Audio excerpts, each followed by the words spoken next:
ये तो कोई जवाब नहीं हुआ कि इंदिरा गांधी इंटरनेशनल एयरपोर्ट में टर्मिनल 1 का जो हिस्सा गिरा उसका उद्घाटन प्रधानमंत्री ने नहीं किया था। जी हाँ, नमस्कार, आप देख रहे हैं डीवी न्यूज। आज हम बात करने वाले हैं उस विषय में जहां पर आपने देखा होगा कि बारिश का शुरू होते ही इंदिरा गांधी इंटरनेशनल एयरपोर्ट धराशायी हो चुका है। जी हाँ, बताते हैं कि इंदिरा गांधी एयरपोर्ट जिसका उद्घाटन प्रधानमंत्री नरेंद्र मोदी ने किया था, आज उसे लेकर बवाल खड़ा हो चुका है। यहाँ पर बताया जा रहा है कि जिसका उद्घाटन हुआ वो तो सही सलामत है। नागरिक उड्डयन मंत्री राममोहन नायडू ने कांग्रेस नेता मल्लिकार्जुन खड़गे के हमले के जवाब में ये बड़ी बात कही है। बता दें कि किंजरापू राममोहन नायडू भारत सरकार के नागरिक उड्डयन मंत्री हैं और इसीलिए उन्हें एयरपोर्ट हादसे की जिम्मेदारी लेनी चाहिए। इस टर्मिनल का उद्घाटन कब और किसके कार्यकाल में हुआ, ये सारी बातें गौण हैं, यानी कि इन बातों का कोई भी असर यहाँ नहीं हो सकता। दिल्ली की पहली ही मानसून बारिश में एयरपोर्ट का शेड ढह गया और इस हादसे में एक व्यक्ति की मौत भी हो गई और 7 घायल हो चुके हैं। इसमें कोई शक नहीं है कि 28 जून की तड़के से शुरू हुई बारिश जबरदस्त थी और इतनी ही नहीं कि अंतरराष्ट्रीय स्तर के एयरपोर्ट में ऐसा भीषण हादसा हो जाए। इस मानसून की बारिश ने सारी नई बनी इमारतों की पोल खोलकर रख दी है। अयोध्या में निर्माणाधीन राम मंदिर की छत टपकी, अंतरराष्ट्रीय स्तर के अयोध्या रेलवे स्टेशन पर पानी भर गया। 27 जून की जबलपुर में डुमना एयरपोर्ट की छत गिर गई और यह एयरपोर्ट 450 करोड़ की लागत से बना हुआ था। आखिर इन इमारतों के गिरने की वजह क्या रही? क्या सिर्फ इतनी कि चुनाव के चक्कर में ये इमारतें हड़बड़ी में बनाई गई, या फिर सरकारी अफसरों ने इमारतों में बनाने के बाद इनका निरीक्षण नहीं किया?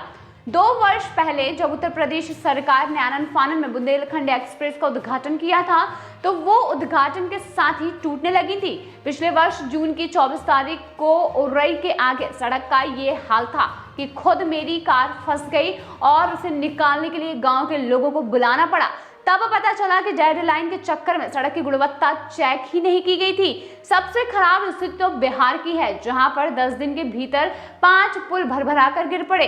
अभी 28 जून को भुताही नदी पर बन रहे पुल की शटरिंग ढह गई और इस पर 2 दिन पहले लोहे की गर्डर की ढलाई हुई थी। शुक्र ये रहा कि इस हादसे में किसी की जान नहीं गई। यह हादसा मधुबनी जिले के झंझारपुर में हुआ था और इसके पहले किशनगंज, अररिया, पूर्वी चंपारण और सीवन में पुल गिर चुके हैं। तेजस्वी यादव ने इन पुल हादसों के लिए नीतीश सरकार पर हमला किया था और सबसे पहले 18 जून को अररिया जिले के सीकटी में बकरा नदी पर बना हुआ पुल गिर चुका। शुक्र है कि ये पुल अभी आम लोगों के लिए खोला नहीं गया था। इसके बाद 22 जून को सीवान जिले के महाराजगंज में गंडक नहर का पुल धंसा। वहीं 23 जून को पूर्वी चंपारण में एक निर्माणाधीन पुल गिर गया। 4 दिन बाद 27 जून को किशनगंज में 13 वर्ष पुराना मारिया नदी का पुल धंस गया। आखिर क्यों आज की नई बनी इमारतें पहली बारिश को नहीं झेल पाती हैं, जबकि अंग्रेजों के जमाने के रेलवे पुल आज भी यथावत देखने को मिलते हैं? दिल्ली के यमुना पर बना पुराना लोहे वाला रेलवे का पुल 1875 में निर्मित हुआ था। ये अपनी 100 वर्ष की मियाद 50 वर्ष पहले पूरी कर चुका है, किंतु आज भी इस पर रोजाना सैकड़ों ट्रेनें गुजरती हैं और इसके नीचे की सड़क पर हजारों वाहन। और अकेले यही पुल नहीं बल्कि कानपुर, कालपी, इलाहाबाद, मिर्जापुर आदि तमाम पुल अंग्रेजों के समय में बने थे।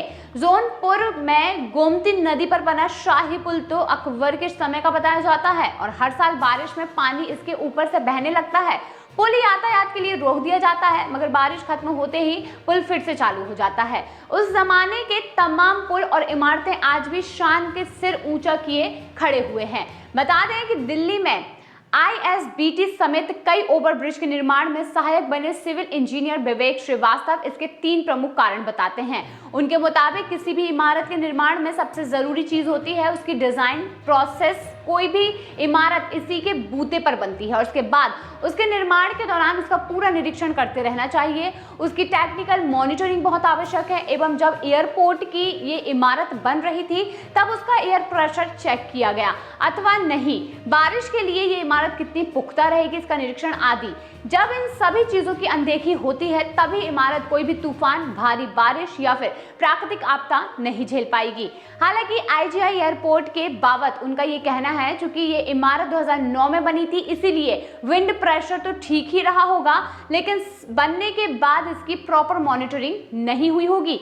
दिल्ली और जबलपुर की एयरपोर्ट हादसे के संदर्भ में विवेक का ये भी कहना है कि आजकल किसी भी इमारत के निर्माण में जल्दबाजी भी बहुत ही ज्यादा की जाती है और एक समय सीमा दे दी गई और कह दिया गया कि अमुक तारीख को उद्घाटन होना है। इस दबाव में इंजीनियर उस इमारत के सारे तकनीकी पहलुओं की जांच नहीं कर पाते हैं। मसलन निर्माणाधीन इमारत की छत की जांच करने कोई भी इंजीनियर नहीं जाता। आमतौर पर ये काम किसी मजदूर या फिर वेल्डर से करवा लिया जाता है, फिर काउंटर चेक भी नहीं होता है। मजे की बात तो ये है कि फीता काटने के बाद राजनेता भी उस इमारत की चिंता नहीं करते। नतीजा यही होता है कि इमारत पहली ही वर्षा नहीं झेल पाती है। जबलपुर के डुमना एयरपोर्ट हादसे की अगर सटीक जांच हो तो ऐसी कई खामियां यहां पर सामने आ जाएंगी।